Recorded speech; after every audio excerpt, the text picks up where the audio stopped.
the discourse around cancel culture is as crazy as cancel culture. Right now, the left is busy canceling all sorts of people for all sorts of reasons, from the most trivial to the less trivial to the seemingly legitimate. And the right is, of course, also cancels people. And then one of the things I find really interesting is that the left is also arguing, and the left is one of the primary pushers of cancel culture at this point. Anyway, the left is pushing this internally inconsistent position that there is no cancel culture, but if there were, it would be okay because the people who get canceled deserve it. And I don't understand the cognitive dissonance that would allow someone to publicly state both of those opinions. But where I really want to go with this is I think that to discuss cancel culture, we also have to acknowledge A, that it exists, and B, that it's nothing new, and C, that it might be a fairly standard part of especially authoritarian discourse. And by saying that, I'm not excusing it in any means. I'm just saying I mean, when we think about cancel culture, and we think about it historically, of course, one of the first things we think of is the Hollywood blacklist. But it goes further back than that. I mean, really, what was the Inquisition is really cancel culture on a large scale. If you're holding opinions that we find objectionable, in this case, we will really cancel you. We won't just get you deplatformed and fire you. We'll fire you. And that's, we have Giordano Bruno, the scientific heretics, the heretics against the Catholic Church. And it's not simply a tool of civilization either, because, I have written before about the respect I have for Tecumseh's attempts to stop settler society from stealing land from Indians. And at the same time, Tecumseh and his brother would bash the heads of people within their community, other Shawnee, who disagreed with their policies, which is, again, going back to cancel culture. And that's canceling the person. And so I think if we really want to address cancel culture in a meaningful way, well, first, we have to acknowledge it's happening. Second, we have to talk about the current conditions that are leading to it, and we have to question the assumptions that underlie it, and question the reasons that are being done, the reasons that are being given for the cancellations. And then we have to ask ourselves if we agree with those reasons. And we also have to ask ourselves if we would agree with analogous reasons if it was our ox being gored, if it was somebody we agreed with who was being canceled. Would we still think that this is a righteous tool? Those are some of the questions we need to ask. And then in addition, I think we also need to recognize that,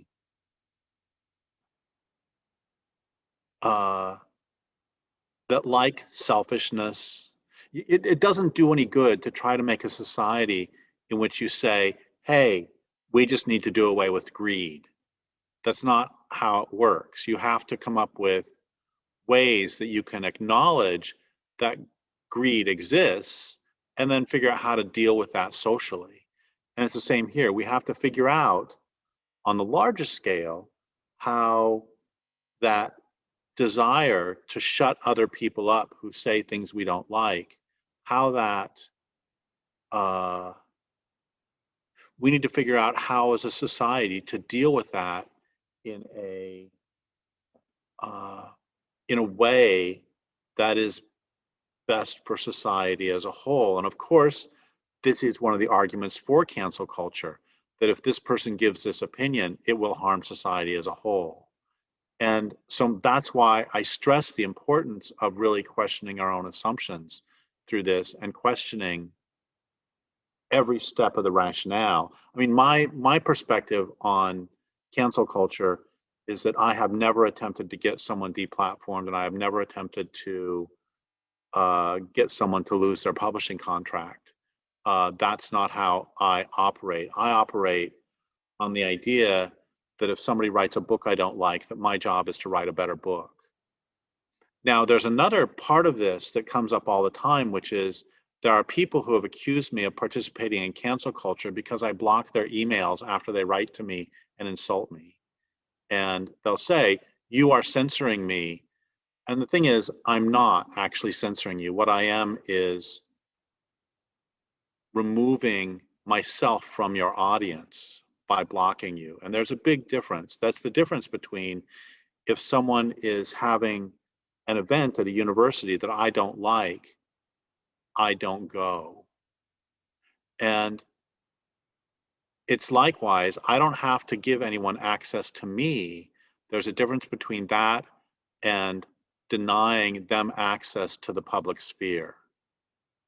And for me, that's really my breakdown, is I have no problem denying anybody access to me. And at the same time, I've had books published by presses, and those presses have also published open sadists.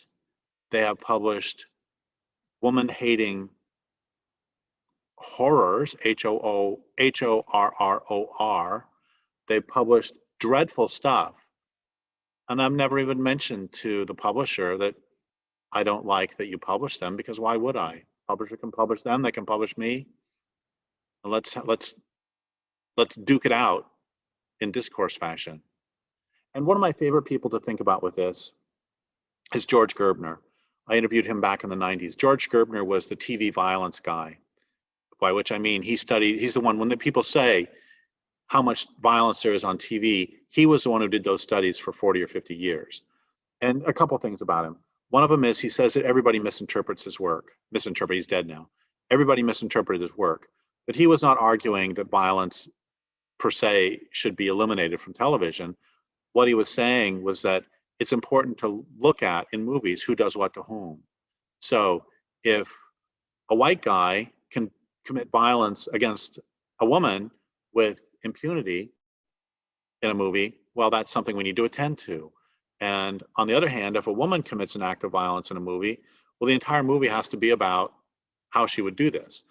That's one thing that I think is important to say about him. But the thing I really wanted to emphasize about George Gerbner right now is the other thing is he was as strong as anyone I've ever met in terms of a diversity of voices, that he explicitly thought that neo-Nazis should be allowed to speak.